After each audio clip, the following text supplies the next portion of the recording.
anak-anak kami yang dirahmati Allah Subhanahu wa taala. Pesantren adalah medan perjuangan. Tempat berjuang kader-kader umat.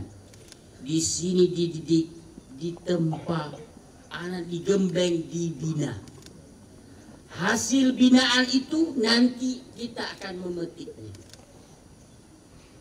Laksana hari ini seorang petani, saya ibaratkan seperti seorang petani menanam padi, berawal dari benih padi, biji padi, kemudian tumbuh. Sesudah tumbuh kemudian bajak sawah, kemudian tanam satu persatu, dirawat, dijaga sampai dijaga dari hama, wereng, tikus dan sebagainya, dijaga supaya apa?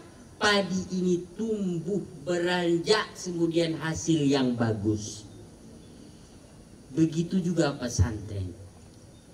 Mendidik kader-kader umat. Dari awal dia tamat SD, masuk ke sini dibina.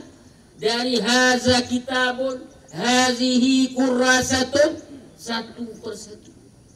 Kemudian diajarkan cara berwudu, diajarkan cara salat jenazahnya, kemudian dan sebagainya. Hingga dia tumbuh dan berkembang menjadi kader-kader umat yang siap menyongsong masa depan dan menghadapi tantangan di era digitalisasi hari ini.